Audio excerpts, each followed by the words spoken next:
அன்பார்ந்த மாணவ மாணவிகளே, உங்கள் அனைவருக்கும் என்னுடைய வணக்கத்தை தெரிவித்துக் கொள்கிறேன்.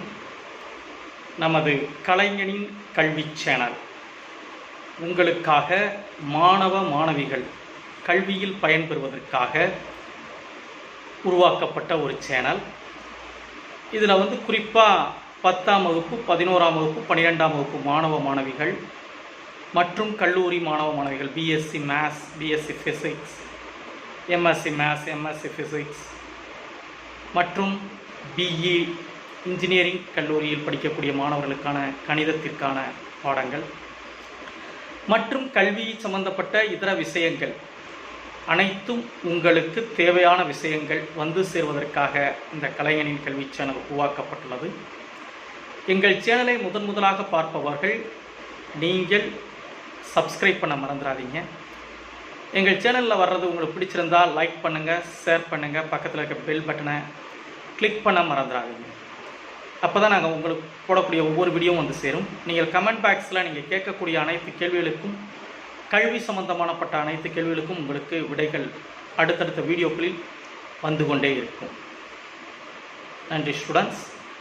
வருவதை பின்வரும் பாடங்களை கவனிக்கும்படி உங்களை கேட்டுக்கொள்கிறேன். நன்றி students.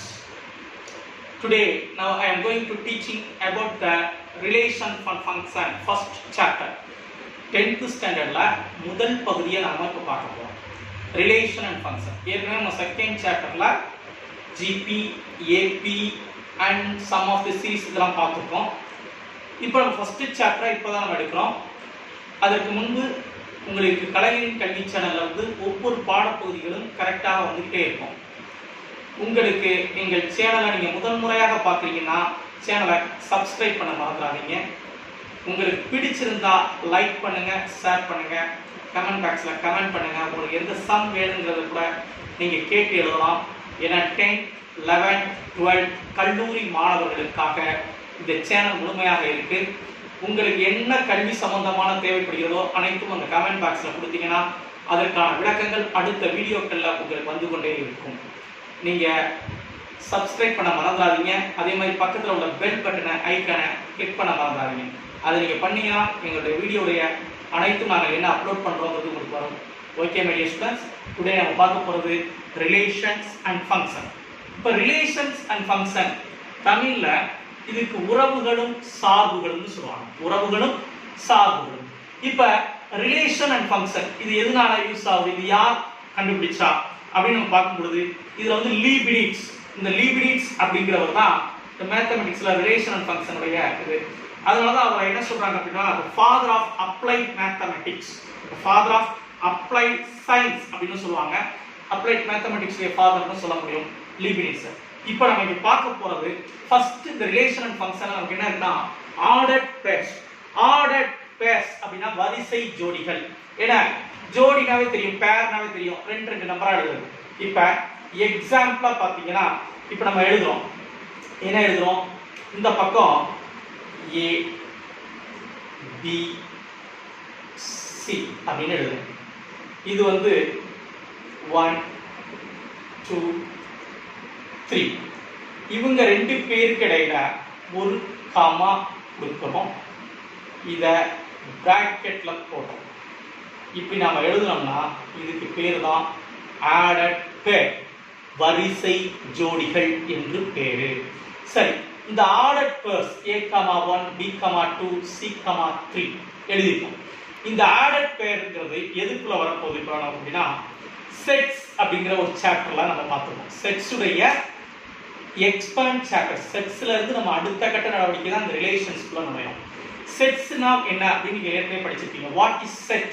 Set is the collection of well-defined objects. Well-defined, நன்கு வரையறுக்கப்பட்ட உறுப்புகளின் தொகுப்பே கணம்னு சொல்லியிருக்கோம். இப்போ இதில் நம்ம பார்க்கும் பொழுது என்ன அப்படின்னு பார்த்தீங்கன்னா உங்களுக்கு ஆர்டர் பேர்ஸை பொறுத்த வரைக்கும் வரையில எப்படி ஆர்டர் பேர்ஸ் பண்ண போகிறோம், எதுக்காக சார் இந்த ஆர்டர் பேர்ஸ் அப்படின்னு உங்களுக்கு ஒரு டவுட் வரும். இப்போ ஒரு எக்ஸாம்பிளா ஒரு சினிமா தியேட்டர் நாம போகிறோம். உங்கள் புக்கில் இருக்கக்கூடிய ஒரு தியேட்டர். இப்போ தேட்டர்ல போனோம்னா இந்த ஸ்க்ரீன் கிட்ட நம்ம பார்த்தோம்னா எப்படி இருக்கும்னா ரோ இருக்கும். ஒரு first row, second row, third row, fourth row, இப்படி சீட்டிங் அலாட்மெண்ட் இருக்கும். இப்போ இந்த ரோல பார்த்தீங்கன்னா தெரியும் ஏ பி சி டி இது மாதிரி இசட் வரைக்கும் அவங்க போயிருப்பாங்கன்னு வச்சுக்கோமே. இதில் எவ்வளோ சீட்ஸ் வேணாலும் இருக்கலாம். இப்போ இதில் இங்கே ஒவ்வொருத்தவங்க ஒரு பர்சன் உட்காரக்கூடியவங்களுக்கு நமக்கு எப்படி இருக்கும் அப்படின்னு பார்த்தீங்கன்னா 1 இப்போ ஏல வந்து 1 2 3 4 1 2 3 4 1 2 3 4 இந்த மாதிரி சீட்டிங் அரேஞ்ச்மெண்ட்ஸ் இருக்கும். இப்போ உங்கள் ஃபேமிலியில இருந்து யாராவது என்ன செய்யுங்க, ஒரு 3 பேர் டிக்கெட் வாங்குறீங்க. இப்போ அந்த டிக்கெட்ல பார்த்தீங்கன்னா தெரியும் என்ன கொடுத்துருப்பாங்கன்னா A3ன்னு கொடுத்துருப்பாங்க. A3 ஒருத்தவங்க சீட் வாங்கியிருக்காங்க, இன்னொரு டிக்கெட் வந்து A4, இன்னொருத்தவங்களுக்கு வந்து B1 இப்படி ஒரு டிக்கெட் கிடைக்கும். இதனுடைய அர்த்தம் என்ன அப்படின்னா ஏங்கிற ரோல தேர்ட் சீட், ஏங்கிற ரோல தேர்ட் சீட் A,3 இது ஒருத்தவங்க அலாட் ஆகிடும். அடுத்து இன்னொரு சீட் A4 அவங்களுடைய சீட் அலாட் ஆகிடும். இன்னொருத்தவங்களுக்கு சீட் இந்த ரோல இல்லை, அவங்க எங்க வர்றாங்க செகண்ட்ல B1. இதுதான் இந்த சீட்டிங் அரேஞ்ச்மெண்ட். நமக்கு டிக்கெட்ல தியேட்டர்ல கவுண்டர்ல கொடுத்துருக்க சீட்ல இந்த படி நம்பர் இருக்குல்ல, இதை பார்த்து தான் உட்கார வைப்பாங்க. ஏல தேர்ட், ஏல 4, B1. இது அப்படியே நம்ம ஸ்கூலுக்கு நம்ம கொண்டு போகலாம். கிளாஸ் ரூம்ல நீங்க போனோன்னா first row, second row, third row, fourth row benches இருக்கும். அதில் ஃபர்ஸ்ட் ரோல ஃபர்ஸ்ட் பிளேஸ்ல யார் உட்காந்துருக்கா, செகண்ட் ரோல செகண்ட் பிளேஸ்ல யார் உட்காந்துருக்கா, தேர்ட் ரோல செகண்ட் பிளேஸ்ல, இது மாதிரி நம்ம ஒவ்வொன்றா செக் பண்ண முடியும். இதுதான் இந்த ஆர்டர் பெஸ்ட்லயே வருது. இந்த ஆர்டர் பெஸ்ட்ல நமக்கு என்ன வரப்போகுதுன்னா இப்ப 2 செட், ஒரு கார்ட்டீசியன் ப்ராடக்ட்னு நம்ம பார்க்க போறோம். இப்ப என்ன இருக்குன்னா இப்ப 2 செட் இருக்கு. ஒரு செட் ஏ, ஏங்கிற செட்ல 1 2 3ன்னு பின்னு ஒரு செட் இருக்கு. இந்த செட்ல என்ன இருக்கு அப்படின்னா ஏ கமா பி அப்படின்னு இருக்கு. உங்களுக்கு டிஃப்ரெண்ட் புரியணுமேங்கிறதுக்காக ஃபர்ஸ்ட் செட்டை நான் ப்ளூ கலர்ல எழுதுனேன், செகண்ட் செட்டை ரெட் கலர்ல எழுதுறேன். ஏன்னா உங்களுக்கு இன்னும் டிஃப்ரெண்ட் தெளிவாக தெரியணும். இப்போ இது ஏபி, இதுக்கு அப்புறம் இது ரெண்டையும் ஏ கிராஸ் பி கண்டுபிடிக்க சொல்றாங்க. A cross B, B cross A, இதுக்கு பேர் தான் கார்ட்டீசியன் ப்ராடக்ட். நம்ம செட்ல மல்டிபிகேஷனை எப்படி யூஸ் பண்ண போறோம். இதை ரீட் பண்ணும் பொழுது இன்ட்னு ரீட் பண்ணிடக்கூடாது, ஏ கிராஸ் பி, பி கிராஸ் ஏன்னு தான் ரீட் பண்ணணும். சரி, இப்போ ஏ கிராஸ் பி எப்படி சார் எழுதுவோம் அப்படின்னா, இப்போ இந்த ஏ கிராஸ் பி எழுதும் பொழுது கவனமா இருக்கணும். A cross B is equal to ஃபர்ஸ்ட்ல இருக்கிற லெட்டர் என்ன லெட்டர் ஏ. அப்ப ஏல உள்ளவங்களை நம்ம முதல்ல எழுதணும். ஏல யார் இருக்கா பாரு 1 கமா. இப்ப ரெண்டாவது இந்த 1 நம்ம எடுத்துக்கிறோம், இந்த 1 எடுத்துக்கிறோம். அடுத்து ரெண்டாவது பில இருந்து எடுக்கிறோம் ஏ 1 கமா ஏ. அதே 1 வச்சு அடுத்து நம்ம எதை எழுத போறோம்னா பி எழுத போறோம். 1 கமா பி, 1 கமா பி. அதுக்கப்புறம் திரும்ப 1 வச்சு எழுதுறதுக்கு இங்க வேற லெட்டர் இல்லை. அடுத்து 2 வச்சு எழுத போறோம். 2 கமா ஏ. அடுத்து உனக்கு அதே 2 வச்சு யூஸ் பண்ணி 2 வச்சு பி, அதாவது ஃபர்ஸ்ட் எழுதுறது ஏல இருந்து எழுதணும், செகண்ட் எழுதுறது பில இருந்து எழுதணும். 2 வச்சு பி முடிஞ்சிருச்சு. அடுத்து அதே மாதிரி 3 கமா ஏ, 3 கமா ஏ. அடுத்து 3 கமா பி, 3 கமா பி. இப்ப நான் என்ன செய்யறேங்கிறத கரெக்டா புரிஞ்சுக்க, உனக்கு நான் புரியறதுக்காக. இப்ப இத எல்லாத்தையும் இவங்கள அப்படியே ஆர்டர் பெஸ் பிராக்கெட் போட்டு 1 கமா ஏ, 1 கமா பி, 2 கமா ஏ, 2 கமா பி, 3 கமா ஏ, 3 கமா பி. இவங்க எல்லாத்தையும் செட்டுக்குள்ள கொண்டு வந்து இப்ப பார் நான் என்ன செஞ்சிருக்கேங்கிறது ஈஸியா உனக்கு புரியும் பாரு. ஃபர்ஸ்ட்ல எழுதுறது ஃபுல்லா ஏங்கிற செட்ல இருந்து எழுதுறேன். 1, A 1, B 2, A 2, B 3, A 3, B. Second எழுதுற லெட்டர் ஃபுல்லா B ல இருந்து எழுதுறோம். இதுதான் A கிராஸ் B. அதே மாதிரி இப்போ ஒருவேளை B கிராஸ் A கேட்டிருக்காங்க சார், அப்ப எப்படி எழுதுறது? B கிராஸ் A அப்படின்னு கேட்கும் பொழுது நமக்கு ஃபர்ஸ்ட்ல B தான் எழுதணும். அப்ப B ல உள்ளவங்க யாரு? A 1 வரும், அடுத்து A 2 வரும், A 3 வரும், அடுத்து B 1 வரும், B 2 வரும், B 3 வரும். ஏன்னா இங்க மொத்தம் எத்தனை பேர் இருக்காங்க? 3. அதனால 3 A எழுதியாச்சு, 3 B எழுதியாச்சு. இப்ப A 1, A 2, A 3, B 1, B 2, B 3. இப்ப put the bracket. நீங்க ஒரு எழுதலாம், உங்களுக்கு புரியறதுக்காக முதல்ல ஒரு தடவை எழுதி காட்டுறேன். இப்ப B கிராஸ் ஏங்கல யார் ஃபர்ஸ்ட் வர்றா? B ல இருந்து வர்றாங்க. A கிராஸ் B ல வரையில யார் வந்தா? ஃபர்ஸ்ட் A ல இருந்து வர்றாங்க. இப்ப B கிராஸ் A உங்களுக்கு புரிஞ்சிருக்கும். என்ன செய்றோம்? A கிராஸ் B னா ஃபர்ஸ்ட் A ல இருந்து எடுத்துறோம். B கிராஸ் A னா ஃபர்ஸ்ட் B ல இருந்து எடுத்துறோம், செகண்ட் A ல இருந்து எடுத்துறோம். இதான் A cross B B cross A. Right, ஓகேப்பா. இப்ப A cross B B cross A எழுதியாச்சு. ரெண்டும் சமமா? இப்ப இந்த A cross B B cross A க்கு டெஃபினிஷன் சொல்ல முடியுமா அப்படினா, இப்ப இந்த A கிராஸ் B க்கான டெஃபினிஷன் என்ன அப்படினா, நம்ம ரூல்ஸ் படி எழுதுற செட்ல set notation A cross B X, Y such that first letter X belongs to A set, Y belongs to B set. இதுதான் A cross B உடைய explanation. சரி, இப்போ இந்த A cross B யும் B cross A யும் சமமா? இப்போ அடுத்த பிரச்சனை. A cross B யும் 2 × 3 6, 3 × 2 6 னு தெரியும். அதே மாதிரி A cross B யும் B cross A யும் சமமான கேட்டா is not equal. இரண்டும் சமம் இல்ல. எப்படி சார் இத நம்ம ப்ரூவ் பண்றது? இப்போ ஒரு உதாரணத்துக்கு A வந்து 1, 2, 3, B ங்கிறது வெறும் 2, 3 னு வெச்சுப்போம். இப்ப A cross B எழுதுவோம். A cross B என்ன? 1, 2, 1, 3, 2, 2, 2, 3, 3, 2, 3, 3 எழுதியாச்சு. B cross A எழுதியிருந்தா என்ன வரும்? ஃபர்ஸ்ட் B ல உள்ளது எழுதுவோம். அப்ப 2, 1, 2, 2, 2, 3, 3, 1, 3, 2, 3, 3. இப்போ நம்ம எழுதிட்டோம் A cross B B cross A. இது சமமா ரைட்டா அப்படின்னு செக் பண்ணிட உங்களுக்கு கிராஃப் சீக்கு தான் கரெக்டானது. இப்போ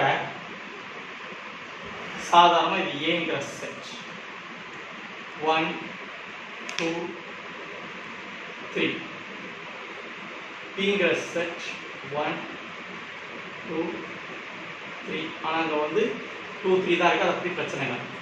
இப்போ A கிராஸ் B ல 1, 2, 1, 2 இதுதான் 1, 2.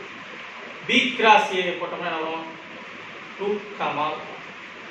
இப்போ 1, 2வும் 2, 1 சமமா? இது வேற இடம், இது வேற இடம். வேற இரண்டு பிளேஸ் ஐடென்டிஃபை பண்றதுனால so it is not correct. அப்ப A கிராஸ் B யும் B கிராஸ் A யும் ஈக்குவல் இல்லை. எல்லாமே சமமா தான் பண்ணுங்க. சில பேர் கேட்கலாம், சார் இங்க 2, 2, இங்க 2, 2 இது ஒன்னு ரைட்டுப்பா, ஆனா அது மாதிரி 3, 3, 3, 3 இருக்கு. மத்தபடி சரியா இருக்கா? இல்ல. A cross B is not equal to B cross A. இதுதான் இதுல உள்ள விஷயம். இப்போ இதை வச்சுக்கிட்டு நம்ம சம்ப்ல போறோம். அப்படி சம்ப்ல நம்ம நுழையும் பொழுது ஃபர்ஸ்ட் உங்களுக்கு ஒரு கொஸ்டின் நானாவே ஒன்று எழுதுறேன், கவனிங்க. இஃப் இப்படி ஒரு கொஸ்டின் வருது, a is equal to 1 2 3, b is equal to a comma b, then find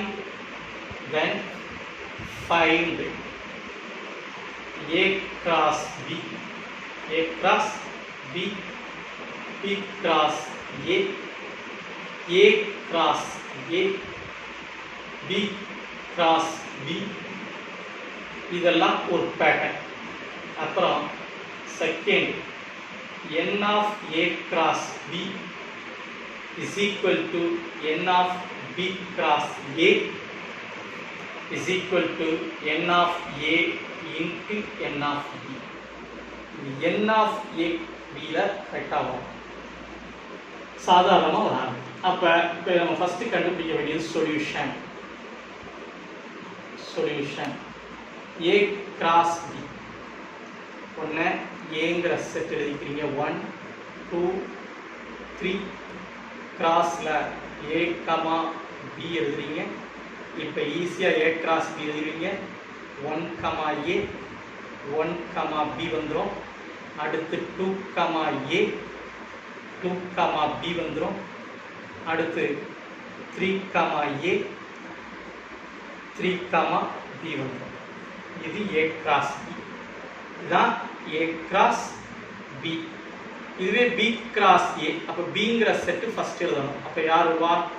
a comma 1 a comma 2 a comma 3, b comma 1 b comma 2 b comma 3. இது b cross a. a cross b okay ஆயிடுச்சு. b cross a.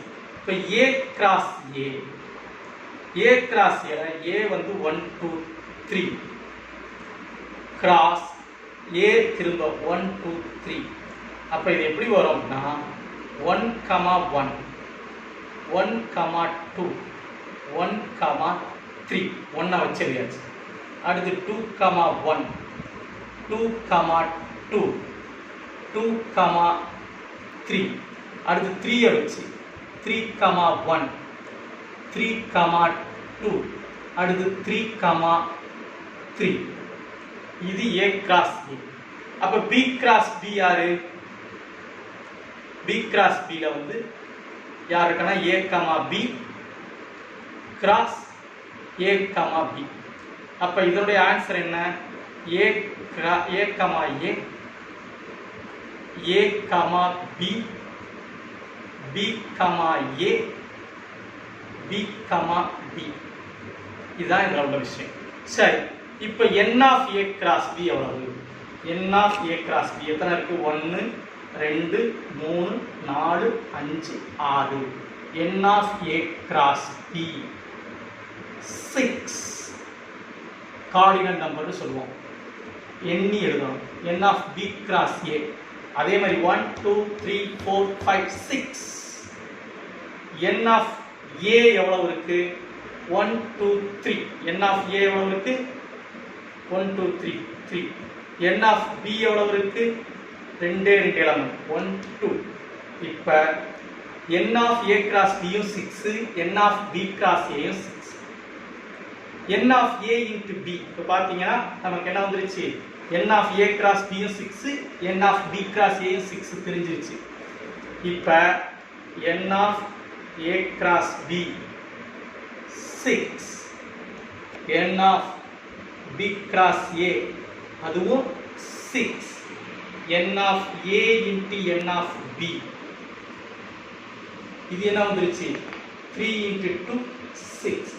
So இந்த 3ல இருந்து நமக்கு என்ன தெரியுதுன்னா n of a cross b is equal to n of b cross a is equal to n of a into n of b.